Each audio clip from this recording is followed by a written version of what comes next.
लोगों के साथ कुछ मिसबिहेव या उनका कभी सेवा ना की उसका दोष लगे। और पितृ ऋण ये होता है कि जैसे उनके लिए कभी कुछ किया ही ना हो, मतलब जैसे सही है। जो हमने अपना कर्म कुछ जैसे पिता के लिए माता के लिए बहुत से कर्म होते हो कभी निभाए नहीं, इनको छोड़ दिया। सही है, एज पर माय अंडरस्टैंडिंग। बिल्कुल ठीक है।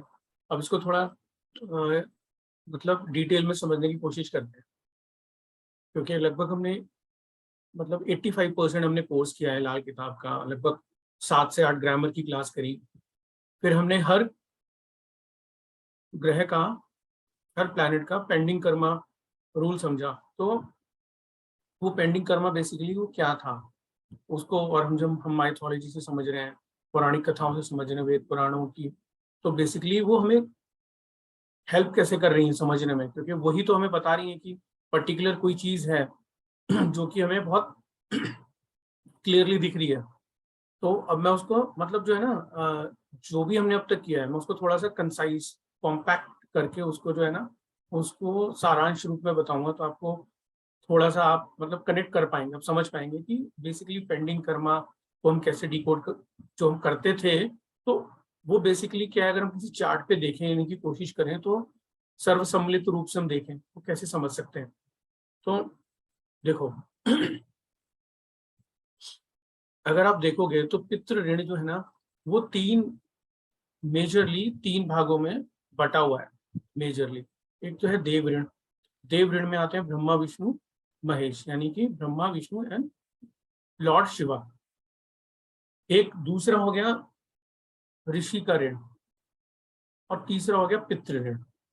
तो पितृ ऋण में ही ये तीन तरीके के पितृ ऋण को हमने समझा है अब तक अपने इस पूरे कोर्स में, क्योंकि ऑलमोस्ट खत्म होने पे है। तो हमने इस पितृ ऋण को समझने की कोशिश की है अलग अलग कॉन्सेप्ट है, जिसमें हमने लाल किताब का लाल वर्षफल, सॉरी नॉट वर्षफल, लाल किताब का हमने ग्रामर यानी व्याकरण, और हमने हर प्लैनेट की पोजीशनिंग कि किस भाव में बैठा है, उस भाव को में वो जो प्लैनेट बैठा है उसको कौन देख रहा है, हमने वो ग्रामर में दृष्टियां, सांझी दीवार, ठीक है, हमने बुनियाद, टक्कर और धोखे का कॉन्सेप्ट, हमने वो सब लगा के समझने की कोशिश की है कि कौन सा प्लैनेट खराब हो रहा है। हमने जड़ राशि समझी है, उसका क्या मतलब है। फिर मैंने आपको हर क्लास में जब भी हम कोई नया टॉपिक शुरू करते थे किसी भी नए प्लैनेट को लेकर, तो शुरू की जो 5-6 स्लाइड होती थी उसमें मैंने पेंडिंग कर्मा की कुछ एक टेबल्स बताई थी कि उस टेबल को आपको ध्यान में रखना है कि ऐसे आप ऋण को देख सकते हैं। तो वो बेसिकली वो पीस कहीं पर भी नहीं है, यूट्यूब पे मेरे किसी भी वीडियो में नहीं है, वो सिर्फ आप ही स्टूडेंट्स को बताया गया था। तो अगर आप वहां से वो निकालें, फिर हर प्लैनेट की मैंने आपको समझाई थी, माइथोलॉजी समझाई थी।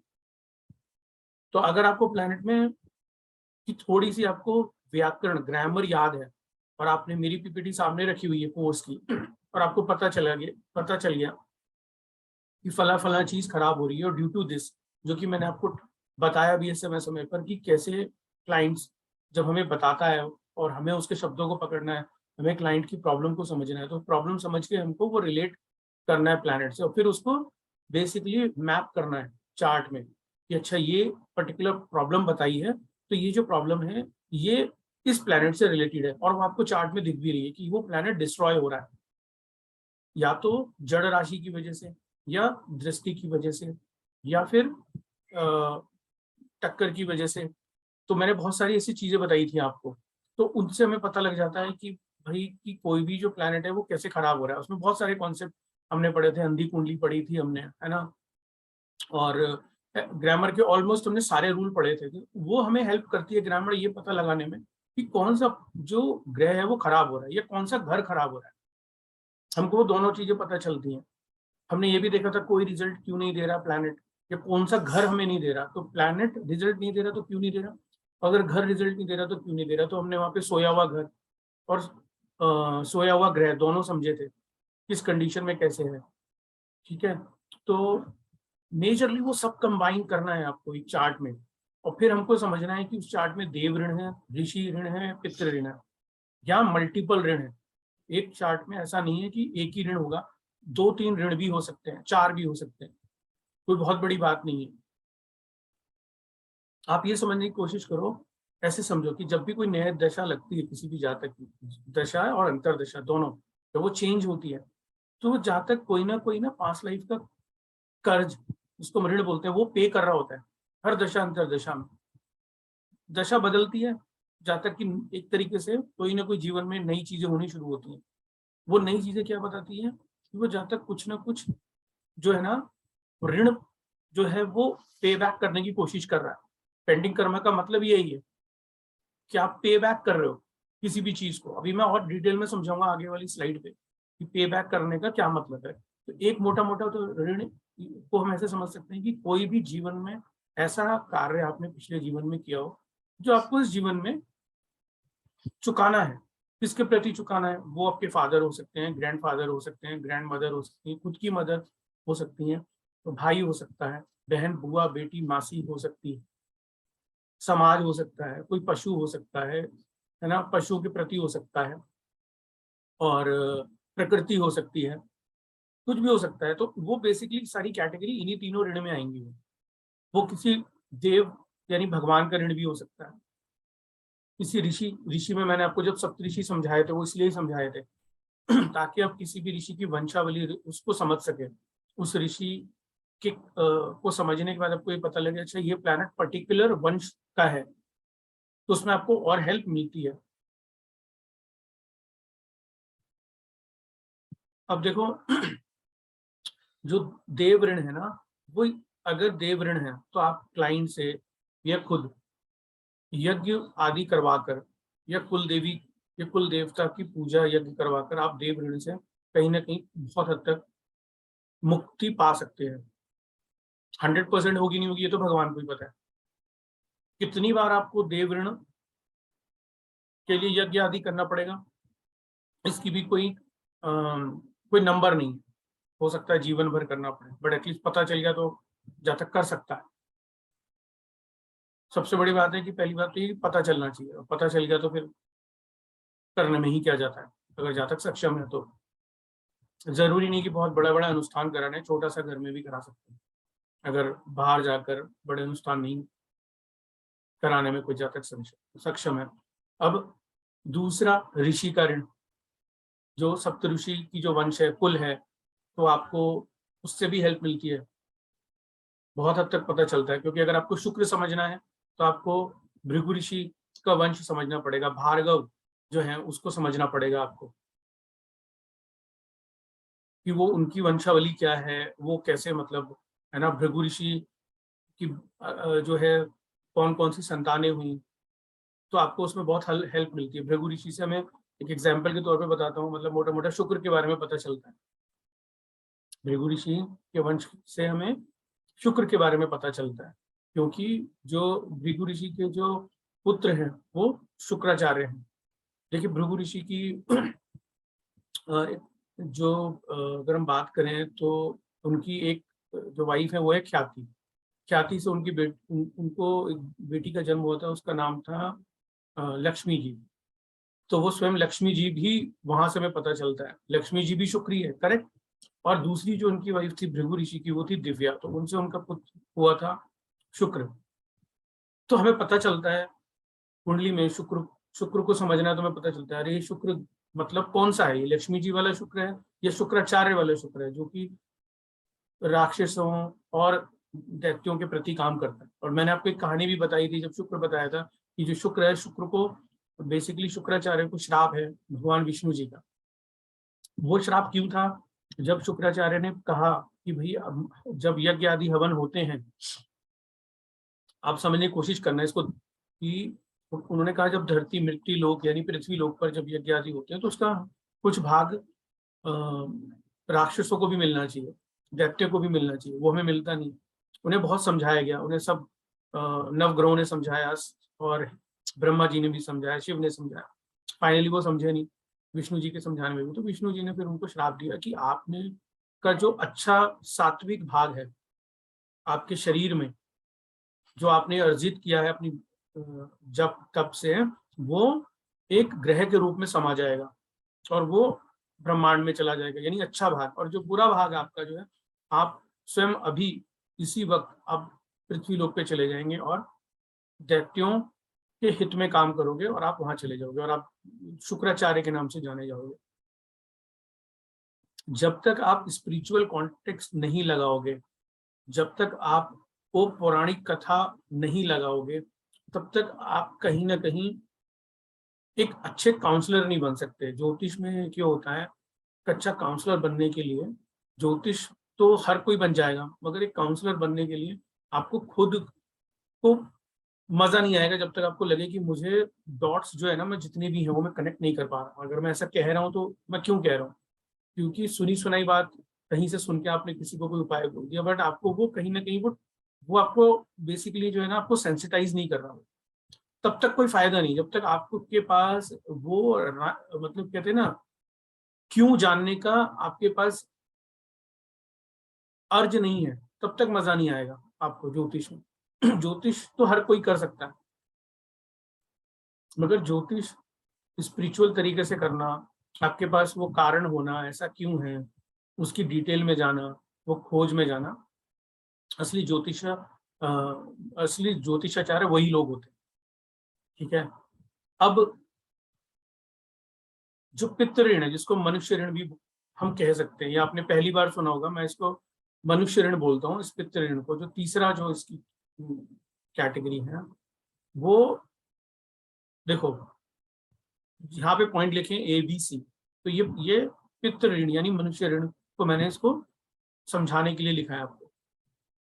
पितृ ऋण जो कि ऋण है, मतलब वो क्यों हो सकता है, कैसे हो सकता है, वो पिछले जन्म का कोई ऐसा कर्म जो आपका आपके फादर के प्रति और आपने वो निभाया नहीं हो। वो जरूरी नहीं है कि वो जस्ट पिछला जन्म हो, वो सिर्फ पिछले से पिछला जन्म भी हो सकता है, वो 2 जन्म पहले भी हो सकता है, वो 3 जन्म पहले भी हो सकता है, वो 10 जन्म पहले भी हो सकता है।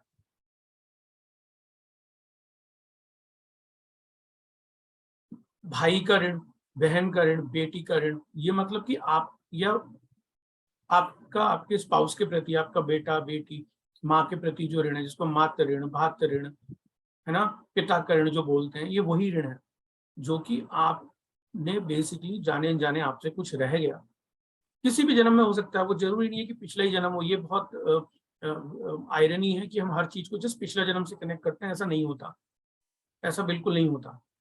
क्योंकि मैं जब मैंने हाउसेस बताए थे, और जब भी मैं 5वां घर को समझाता हूँ हर प्लैनेट के प्रति, तो आपको ये बोलता हूँ 5वां जो घर है वो आपके स्टोर हाउस है, पिछले कई जन्मों का संचित कर्म है। उसमें से भगवान कुछ पोर्शन अच्छे बुरे का वो निकालकर 9th हाउस में डालते हैं, यानी कि पिछले जन्म का पूर्व पुण्य भी, पिछले मतलब पिछले जन्मों का पूर्व पुण्य और पिछले जन्म के पूर्व पाप भी। 5वां घर सिर्फ पूर्व पुण्य ही नहीं होता, पूर्व पाप भी होते हैं, और वो सिर्फ एक जन्म नहीं होता, वो पिछले आपके 100 जन्म भी हो सकते हैं। उन सबका टोटल एक्यूमुलेशन जो होता है ना, वो संचित कर्मा है। उस पूरे जो एक्यूमुलेशन आपने लिया है, चाहे आपने 10 जन्म लिए हो, 20 लिए हो, उन सबका पूर्व पुण्य और पूर्व पाप को भगवान एक तरीके से जिसे बोलते हैं छलनी करते हैं, तो फिर आपको 9th हाउस में वो प्रारब्ध के रूप में देते हैं कि भाई अब तुम इस लाइफ को जियो, ये तुम्हारी लाइफ है 9th हाउस, अब यही तुम्हारा धर्म भी है और ये अधर्म भी है। देखो 9th हाउस धर्म है तो वो अधर्म भी है। ब्रह्मा जी के जो मानस पुत्र हैं, सॉरी 9 नहीं है, अब मेरी वो पिछले वाला वीडियो देखना, तो ब्रह्मा जी के जो मानस पुत्र हैं उनमें मैंने धर्म भी बोला और अधर्म भी बोला है। तो 9th हाउस धर्म भी है और 9th हाउस अधर्म भी है। तो उनके 2 पुत्र और थे, धर्म और उसके अलावा अधर्म भी, वो मैंने पिछली क्लास में बताया था आपको। तो कहने का मतलब ये है कि आपको किसी भी जन्म के का कर्ज इस जन्म में चुकाना पड़ सकता है। वो ऐसा कहीं नहीं है कि वो जिस पिछले जन्म का, ऐसा बिल्कुल नहीं है। एक्यूमुलेशन जो आप इतने जन्मों का संचित करते हो। हाँ जी, जैसे ये ऋण है, ये हम देखेंगे थोड़ा लाउड बोलिए प्लीज। जैसे हम हॉरोस्कोप में ये ऋण देखेंगे कैसे? हॉरोस्कोप में ऋण देखेंगे कैसे? देखो, जब मैंने आपको चंद्रमा बताया था, चंद्रमा के बारे में बताया था, तो चंद्रमा क्या बताता है? माँ के बारे में बताता है ना। चंद्रमा रिप्रेजेंट माँ, तो जब मैंने चंद्रमा बताया था, तो मैंने चंद्रमा के जो चंद्रमा से ऋण बनते हैं वो मैंने केतु से बताए थे आपको। उसमें मसनूई प्लैनेट भी बताया था कि जब चंद्रमा का ऋण देखना हो तो आप चंद्रमा और केतु की पोजीशन देखो, और चंद्रमा अपने घर से बाहर हो, जड़ राशि से। तो आपको मैंने हमेशा जब भी प्लैनेट बताए हैं तो मैंने सबसे पहले यही बताया है कि आप सबसे पहले वो 4 से 6 स्लाइड हैं वो हमेशा ध्यान में रखो कि वो प्लैनेट अपनी जड़ राशि से बाहर हो। चंद्रमा का घर कौन सा है? चौथा। अगर वो अपनी जड़ राशि से बाहर है और उस जड़ राशि में केतु है तो मोटा मोटा चंद्रमा का ऋण बनेगा। और वहां पे मैंने एक ऋण नहीं, मैंने आपको जो है मत्स्य ऋण भी बताया था, मत्स्य ऋण भी बताया था आपको केतु के वहां से, यानी पशु का ऋण, जो मैंने दूसरी लाइन लिखी हुई है, आप देखो पॉइंट नंबर बी। सिंपल, मतलब मैं बता तो सब चुका हूँ। अब मैं अगर कहानी से आपको ठीक है, वो मुझे लगा कुछ अलग से इसमें नहीं नहीं नहीं नहीं नहीं point। नहीं नहीं अगर हमें वाइफ का, स्पाउस का ऋण देखना है तो मैंने बताया था शुक्र को देखो कि शुक्र अपने घर से बाहर हो। अगर आपको याद हो, मेरी पिछली स्लाइड में मैंने रो एंड कॉलम में जो मैं वो दिखाता हूँ आपको, टेबल्स दिखाता हूँ, मैंने उसमें बताया कि चंद्रमा जो है या शुक्र, हम स्पाउस की बात कर रहे हैं, तो वो अपने उन घरों से बाहर हो, और वहां पर शुक्र के जो है शत्रु प्लैनेट बैठे हो, तो किसका ऋण बना? किसके किसके प्रति ऋण बना? स्पाउस के प्रति ऋण बना। ऐसे ही मैंने बुध का बताया था। ऐसे ही जो जो भी हमने प्लैनेट करे, बृहस्पति का बताया था। ठीक है, तो अभी हम क्या मैं बता रहा था कि पिछले एक जन्म की कुंडली हम नहीं लेके आते हैं, पिछले कई जन्मों की कुंडली लेके आते हैं। तो ऐसा नहीं होता कि जब हम कहते हैं ना कि पिछला जन्म का कोई ऐसा कोई कार्य जो हमने बहुत करना चाहते थे, बहुत करना चाहते थे और हम कर नहीं पाए, तो हम इसी जन्म में आगे करेंगे, ऐसा नहीं है। हर जन्म की कुछ ना कुछ जीवन में आकांक्षाएं होती हैं, हर जन्म की। ठीक है, तो आपको भगवान थोड़ा थोड़ा भी सब मिला के दे सकते हैं इस जन्म में। जरूरी नहीं कि पिछले जन्म का ही देंगे, ऐसा कुछ भी नहीं है। जैसे कि एग्जांपल देता हूँ, जैसे कि सुखदेव जी जो हैं, जिन्होंने श्रीमद् भागवत कथा सुनाई थी परीक्षित जी को, तो सुखदेव जी का अगर आप पास लाइफ देखोगे तो जो सुखदेव हैं वो बेसिकली, सुख मतलब होता है पैरट, तोता।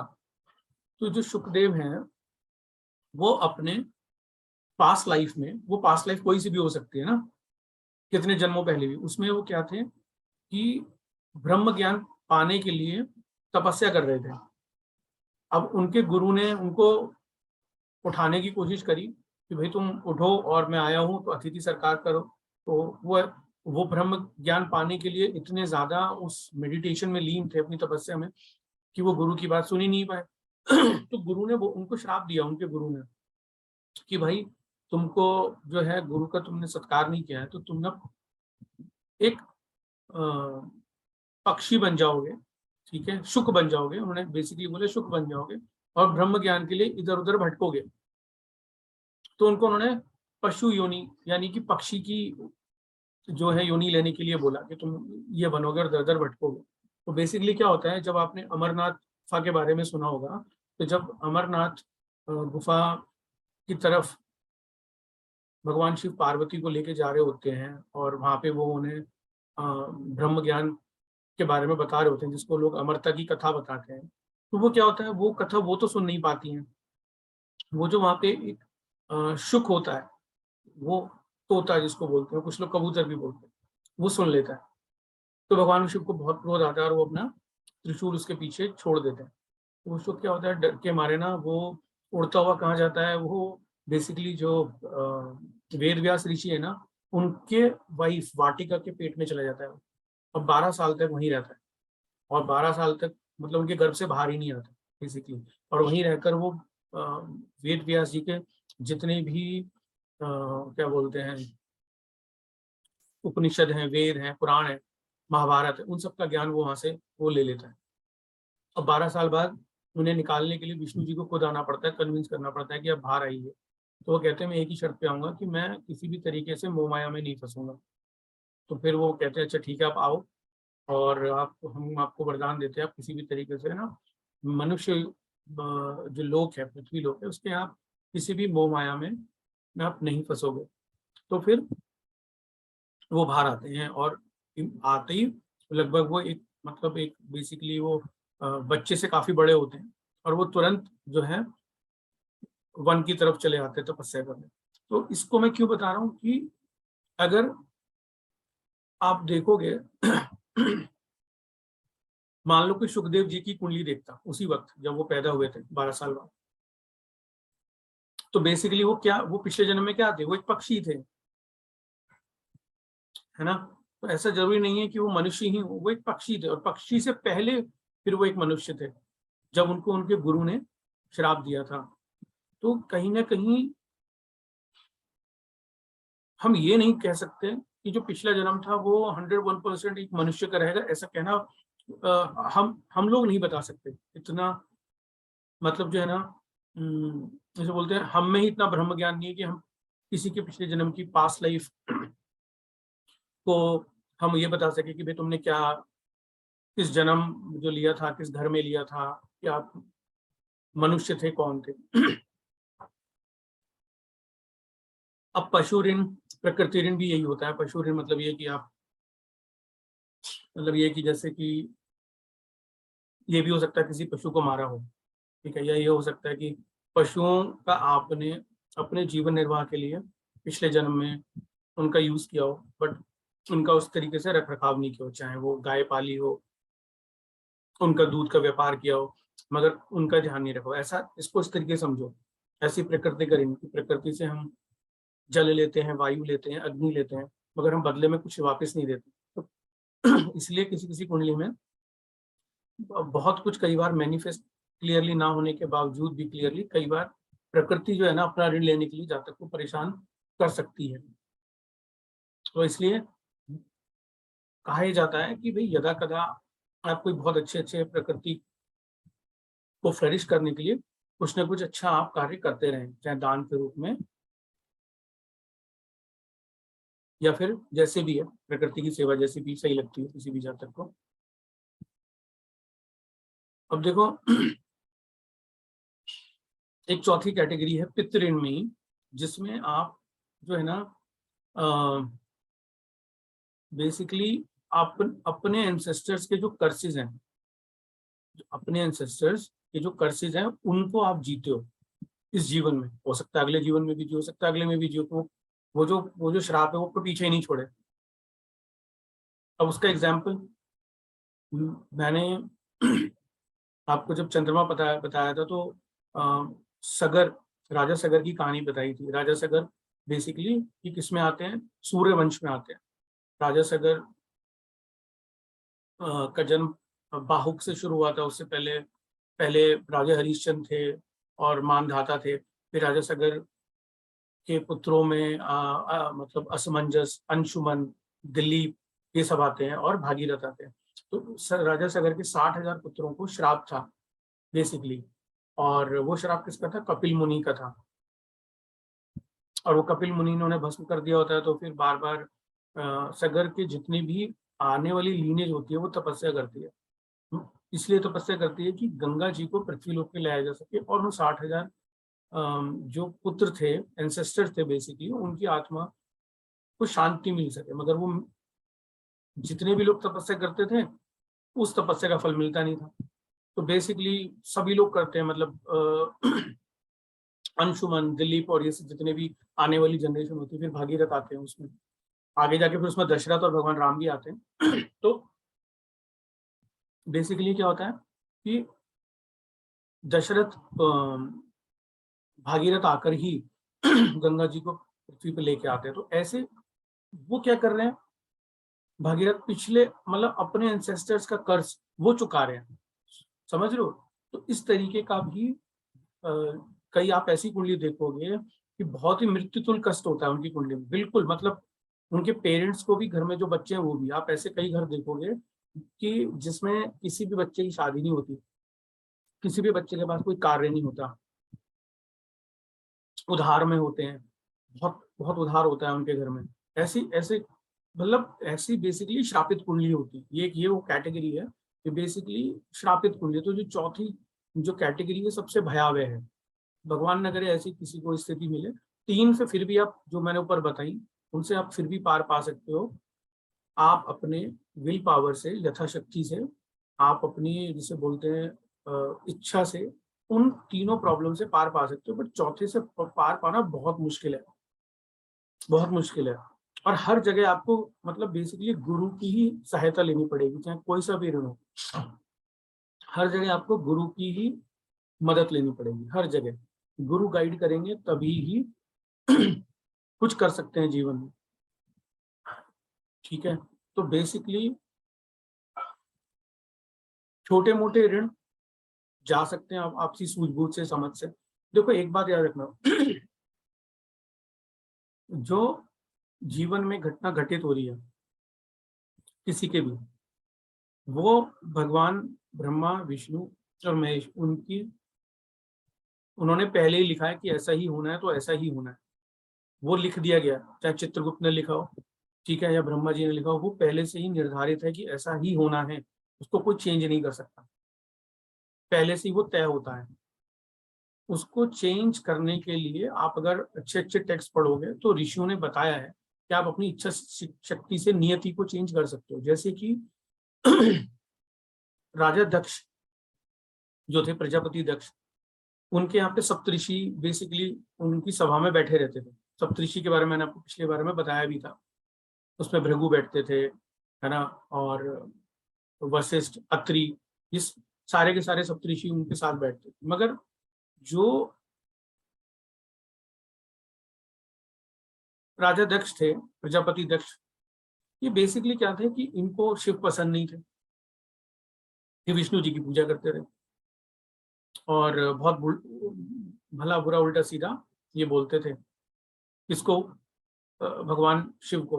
तो ये आपस में डिस्कशन करते थे, मतलब अत्रि ऋषि और जिसे बोलते हैं भृगु ऋषि, कि ऐसा जो है प्रजापति दक्ष क्यों कर रहा है, इतना हम इसे समझाते हैं कि भाई मत करो, आप मृत्यु को बुलावा दे। तो दूसरे ऋषि बोलते हैं ये तो पहले से लिखा हुआ है, हालांकि ब्रह्मा जी के पुत्र है राजा प्रजापति दक्ष, तो इनकी तो जो मृत्यु होनी है वो तो लिखी हुई है, वो तो ऐसे ही होनी है, वीरभद्र उनका जो है गर्दन काट देंगे, फिर बाद में आके शिव एक बकरे का सिर लगाते हैं, वो तो पहले से तय है।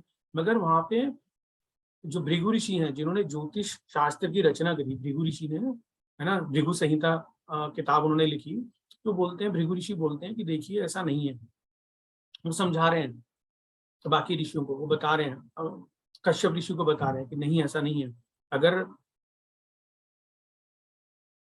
प्रजापति दक्ष चाहे अपनी इच्छा से, अपने सात्विक सोच से, वो इसको भी चेंज कर सकता है, और ऐसा जरूरी नहीं है कि हो, कहते क्योंकि हम सप्तऋषि गुरु के रूप में उसके साथ ही रहते हैं, मगर वो हम अगर हमारी सुने, हमारी माने, तो ऐसा जो लिखा भी हुआ है वो भी नहीं होगा। तो वो समझा रहे हैं उनको, मगर नियति क्या थी कि ऐसा ही होना था।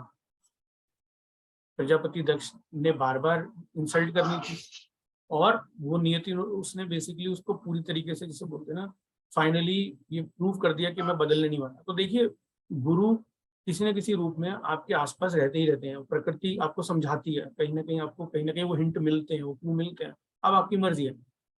आप मानेंगे तो चीजें चेंज हो जाएंगी, नहीं मानेंगे तो फिर तो जो विधि का विधान है तो वो तो होके ही रहेगा। ऐसे में आपको पौराणिक कथाओं में ऐसी 50 कहानी बता सकता हूँ जिसमें नियति का लिखा भी बदल गया, चाहे वो एग्जाम्पल सावित्री और सत्यवान का हो, चाहे वो एग्जाम्पल मार्कंडे ऋषि का हो जिनकी एज सिर्फ 12 साल थी, तो उनको भी भगवान शिव ने जो है ये आशीर्वाद दिया कि अब जो है आपका काल भी कुछ नहीं बिगाड़ सकता, यानी यमराज, क्योंकि मैं महाकाल हूँ। तो उनकी भी जान बचाई काल से मार्कंडे जी की, और मार्कंडे जी ने ही महामृत्युंजय मंत्र लिखा। समझ रहे हैं आप? जब चंद्र प्रजापति दक्ष की जो 27 कन्याएं होती हैं उनमें वो सिर्फ जो है ज्यादा उनका रुझान रोहिणी की तरफ होता है, तो ऐसा नहीं उनको नहीं समझाया गया होता, उनको भी समझाया गया होता, मगर वो नहीं मानते। तो प्रजापति दक्ष उन्हें श्राप देते हैं कि भाई आप जो है ना बेसिकली क्षय रोग से पीड़ित होकर तुरंत जो है आप मर जाओगे। तो चाहते वो तो वो भी इस नियति को चेंज कर सकते थे, मगर फिर वो कैसे हैं, सभी लोग जितने सप्तऋषि होते हैं वो मार्कंडेय ऋषि के पास जाते हैं, फिर वो बोलते हैं कि भाई जो महामृत्युंजय मंत्र है तो उससे जो है इसको ठीक किया जा सकता है, इसको वापस से जिंदा किया जा सकता है, क्योंकि ये अकाल मृत्यु ही है हुई है।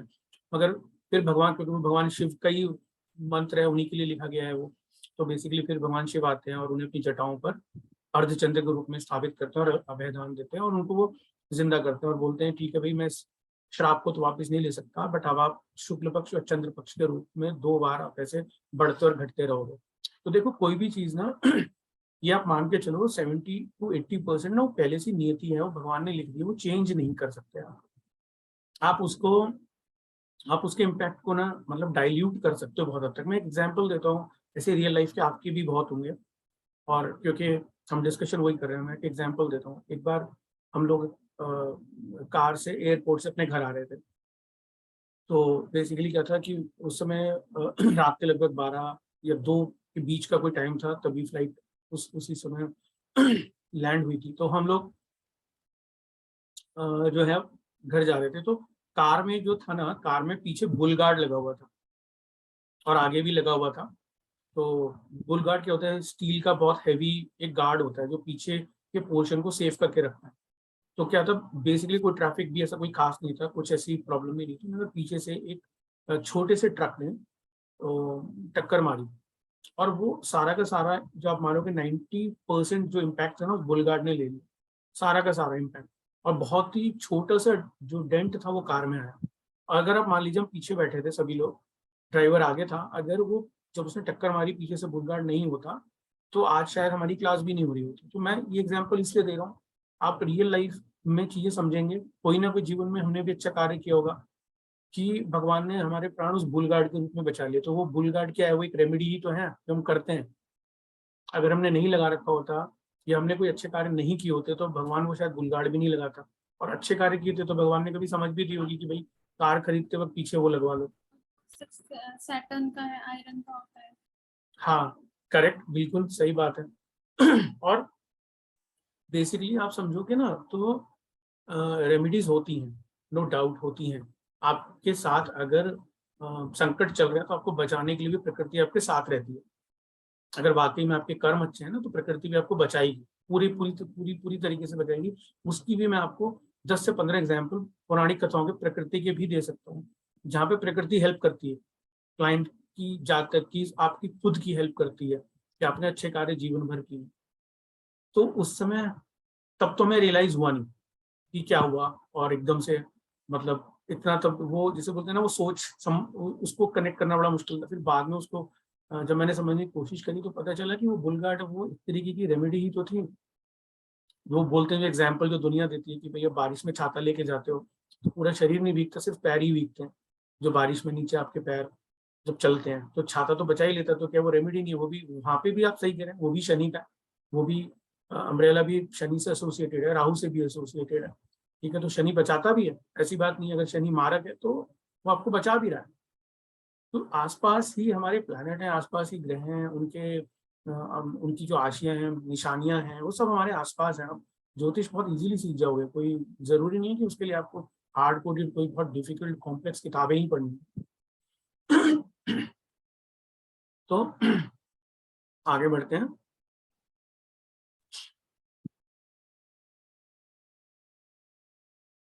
डिफरेंस बिटवीन पितृऋण और पितृदोष।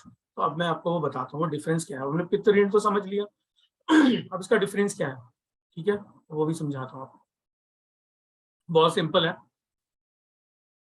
जो भी अब तक हमने कोर्स में किया है, जितना भी हमने कोर्स किया लगभग 90% कर चुके हैं। उस कोर्स में मैं बार बार मैंने क्या बोला है, जो भी प्लानिटरी प्लेसमेंट है अकॉर्डिंग टू लाल के, तो हम जब भी जहाँ समझते हैं उससे जो पितृ ऋण निकलता है उसी को हम पितृदोष, वही पितृदोष है। जो भी हम ऋण निकालते हैं ना कि भाई ये पिता का ऋण, माता का ऋण, स्पाउस का ऋण, या दैव्य ऋण, ऋषि का ऋण, गुरु के प्रति ऋण, जो भी ऋण निकल रहा है वो ही जब ज्यादा जिसे बोलते हैं प्रभाव दिखाने लगे तो वो पितृदोष है बस।